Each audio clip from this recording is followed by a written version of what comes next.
రాష్ట్రంలో ఉన్నటువంటి పెన్షన్ లబ్ధిదారులందరికీ ముఖ్యమైన గమనిక. రేపు నవంబర్ నెల పెన్షన్ల పంపిణీ విషయంలో ప్రభుత్వము తాజాగా కొన్ని కొత్త మార్పులను తీసుకురావడం జరిగింది. అయితే ముఖ్యంగా ఈ నవంబర్ నెల పెన్షన్స్‌ను ఏ తేదీల్లో పంపిణీ చేయబోతున్నారు? ఎవరెవరికి పెన్షన్స్ ఇస్తారు? ఎవరెవరికి పెన్షన్స్ ఇవ్వరు? ఎవరెవరికి ఏ రకమైనటువంటి పెన్షన్ ద్వారా వచ్చేటువంటి డబ్బులను ఇస్తారు? ఈ వివరాల గురించి మీకు క్లియర్ ఇన్ఫర్మేషన్ అయితే అందజేస్తాను. మీరందరూ కూడా తప్పకుండా వీడియోని అయితే ఎండ్ వరకు చూసి నా ఎక్స్‌ప్లనేషన్ మీకు నచ్చినట్లయితే లైక్ చేసి అందరికీ కూడా షేర్ చేయకుండా అయితే వెళ్ళొద్దు. ఫస్ట్ టైం ఎవరైనా ఛానల్‌ని చూడడానికి వచ్చినటువంటి వాళ్ళు ఉన్నట్లయితే ఛానల్‌ని సబ్స్క్రైబ్ చేసుకునేసి పక్కనే ఉన్నటువంటి బెల్ ఐకాన్‌ని క్లిక్ చేసి ఆన్‌లో అయితే పెట్టుకొని ఒకసారి టెలిగ్రామ్ గ్రూప్‌ని కూడా విజిట్ చేయండి. అక్కడ కూడా జాయిన్ అయితే అవ్వండి మీరు. నాతో కాంటాక్ట్ అయితే అవ్వచ్చు. డిస్క్రిప్షన్‌లో అయితే లింక్ పెట్టున్నాను. లేట్ చేయకుండా టాపిక్‌లోకి గనుక వచ్చేసినట్లయితే మనకు రాష్ట్రంలో పెన్షన్లకు సంబంధించి ఈ యొక్క రీఅసెస్మెంట్స్ ప్రక్రియలు మొదలైనప్పటి నుంచి లబ్ధిదారులందరికీ కూడా కొంచెం గందరగోళంగా అయితే ఉందన్నమాట.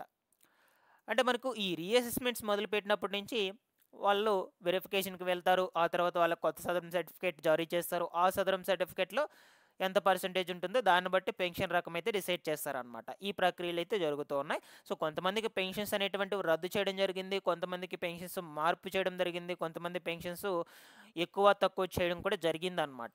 ఈ విధంగా జరుగుతూ ఉన్నాయి మనకు పెన్షన్ల విషయంలో ప్రతి నెల కూడా. ఓకేనా? అయితే తాజాగా రేపు నవంబర్ నెల పెన్షన్లకు సంబంధించి కూడా కొంచెం ముఖ్యమైన సమాచారం అయితే ఈ వీడియోలో తెలుసుకుందాం. ఓకేనా? ముఖ్యంగా వచ్చేసి ఆ పెన్షన్స్‌ను మనకు ఏ తేదీలన పంపిణీ చేయబోతున్నారు నవంబర్ నెల పెన్షన్‌లు. ఆ విషయం గురించి తెలుసుకుందాము. దాని తర్వాత ఎవరెవరికి ఏ రకమైనటువంటి పెన్షన్స్ ఇస్తారు, దాని ద్వారా ఎంత డబ్బులు ఇస్తారు, ఈ వివరాల గురించి కూడా చెప్తాను. ఓకేనా? సో, ఇక ప్రతి నెల పంపిణీ చేసే విధంగానే ఈ నవంబర్ నెలకు సంబంధించి కూడా 2 రోజుల పెన్షన్ పంపిణీ అయితే జరుగుతుందనమాట. అది ఎప్పుడెప్పుడు ఏ తేదీన జరుగుతుంది అంటే మనకు 1 తారీఖున శనివారం అయితే రాబోతుంది ఈసారి. సో, 1 తారీఖున పంపిణీ చేస్తారు. ఇక 2 తారీఖున ఆదివారం వస్తుంది. సో, ఆదివారం రోజున గ్రామవార్డు సచివాలయం సెలవు కాబట్టి ఆ రోజైతే పంపిణీ అయితే ఉండదు. ఇక రిమైనింగ్ మనకు 3 తారీఖున పెన్షన్ల పంపిణీ అయితే జరుగుతుంది. ఆ రోజుతో పంపిణీ అనేది ముగుస్తుందన్నమాట. సో, మాక్సిమం ఒక 95% వరకు అన్ని డిస్ట్రిక్ట్స్‌లో 1 తారీఖున పంపిణీ చేసేస్తారు. ఆ రోజు ఉదయం 7 గంటలకు పెన్షన్ పంపిణీ అయితే ప్రారంభం అవుతుందన్నమాట. సో, 7 గంటల నుంచి మీరైతే పెన్షన్స్ తీసుకోవచ్చు. వాళ్ళు మీ దగ్గరికి వచ్చి మీ దగ్గర ఫేస్ స్కాన్ తీసుకొని లేదా బయోమెట్రిక్‌ని తీసుకొని పెన్షన్లు అయ్యేటువంటి పంపిణీ చేయడం అయితే జరుగుతుందన్నమాట. ఓకేనా? సో, ఇక ఆ రోజు 95% వరకైతే పంపిణీ ముగుస్తుంది. సో, ఇక రిమైనింగ్ ఎవరైనా అరాకొరా తీసుకోకుండా ఉన్నట్లయితే వాళ్ళందరికీ కూడా 3 తారీఖున పెన్షన్స్ అయితే ఇస్తారు. ఆ రోజు కూడా మీరు పెన్షన్స్ అయితే తీసుకోవచ్చనమాట. సో, వీలైనంత త్వరగా వెళ్ళి 1 తారీఖునే పెన్షన్స్ తీసుకునే విధంగా అయితే చూసుకోండి. లేట్ చేసుకోకుండా. అదేవిధంగా గత నెలలో అంటే ఈ యొక్క అక్టోబర్ నెలకు సంబంధించి ఎవరైనా పెన్షన్స్ తీసుకోకుండా పెండింగ్‌లో ఉన్నట్లయితే వీళ్ళకి రేపు ఈ నవంబర్ నెల పెన్షన్స్‌లో అయితే కలిపి 2 పెన్షన్లు కలిపి మొత్తం ఫర్ ఎగ్జాంపుల్‌గా రూ. 4,000 పెన్షన్ వృద్ధాప్య పెన్షన్ తీసుకోలేదు ఈ అక్టోబర్ నెలకు సంబంధించి. అప్పుడు ఈ నెల రూ. 4,000 అదేవిధంగా నవంబర్ నెలకు సంబంధించిన రూ. 4,000 మొత్తం రూ. 8,000 పెన్షన్లు పంపిణీ చేయడం అయితే జరుగుతుందన్నమాట.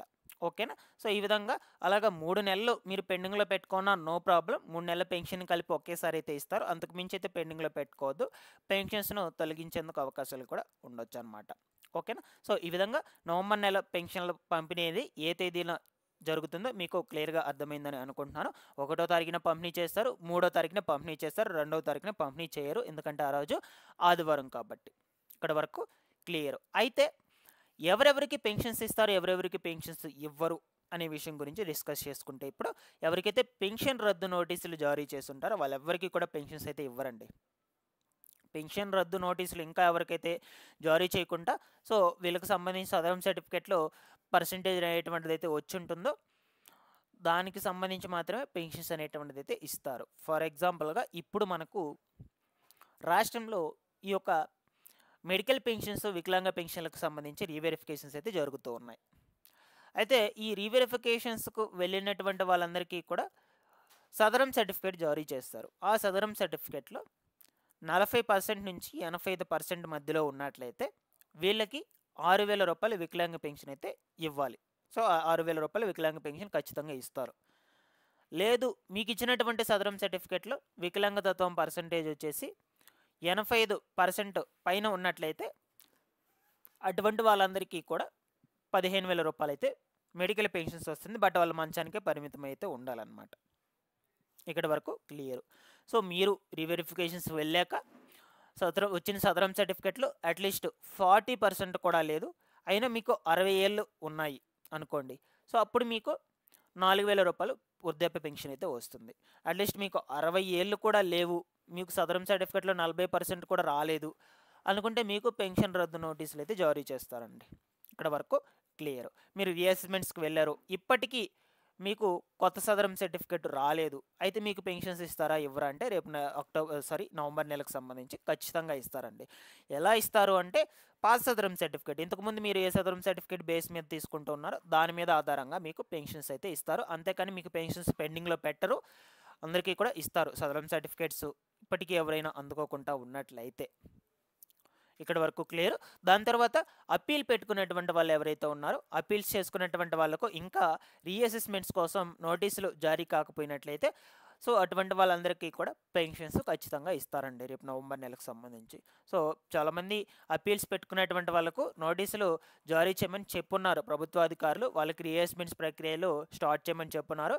బట్ మీరు కనుక ఈ అప్పీల్ పెట్టుకునేటువంటి వాళ్ళు ఎవరైనా పెన్షన్ రీఅసెస్మెంట్స్ కోసము నోటీసులు కనుక ఉన్నట్లయితే ఈ యొక్క రీఅసెస్మెంట్స్ కోసం మీకు కనుక నోటీసులు అనేటువంటివి వచ్చినట్లయితే కమెంట్ సెక్షన్లో కమెంట్ పెట్టయితే తెలియచేయండి, ఓకేనా. సో ఆల్రెడీ మనకు ప్రభుత్వం ఈ నెల 8వ తారీఖు నుంచే రీఅసెస్మెంట్స్ స్టార్ట్ చేయమని చెప్పింది ఈ అప్పీల్ పెట్టుకునే పెన్షన్ లబ్ధిదారులకు.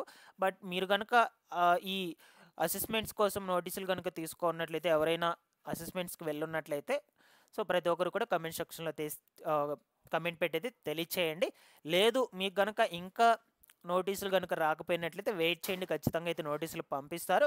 సో అయినా మీకు పెన్షన్స్ అనేటువంటివి అయితే ఆపరు, ప్రతి నెల ఇస్తూనే ఉంటారు. మీకు ఎప్పటి వరకు పెన్షన్ నోటీసులు వచ్చి మీరు రీఅసెస్మెంట్స్కి వెళ్ళి తర్వాత కొత్త సదరం సర్టిఫికేట్ వచ్చి ఆ సదరం సర్టిఫికేట్లో ఉన్నటువంటి పర్సంటేజ్ బేస్ చేసుకుని పెన్షన్ రకం చేంజ్ చేసేంత వరకు మీకు పెన్షన్స్ అనేటువంటివి ఇస్తూనే ఉంటారు. మీరు ఎవరు కూడా టెన్షన్ పడాల్సిన అవసరమే లేదు. సో ఇక్కడ వరకు ఆల్మోస్ట్ ఆల్ అన్నీ అయితే క్లియర్గా ఎక్స్ప్లెయిన్ చేసి నేను అనుకుంటున్నాను. ఇక 50 ఏళ్ళ కొత్త పెన్షన్లకు సంబంధించి అయితే ప్రస్తుతం వరకు ఎటువంటి అప్డేట్ కూడా లేదండి. సో నేను ఎప్పటికప్పుడు ఇన్ఫార్మ్ అయితే చేస్తూ ఉంటాను పెన్షన్లకు సంబంధించి ఇన్ఫర్మేషన్ మొత్తం గురించి కూడా. మీరు తప్పకుండా ఛానల్ని సబ్స్క్రైబ్ చేసుకున్నా సరే రెగ్యులర్గా పెట్టేటువంటి వీడియోస్ని ఫాలో అప్ చేస్తానండి. మీకు ఎటువంటి డౌట్ ఉన్నా సరే కమెంట్ సెక్షన్లో అడగండి. Thanks for watching this one.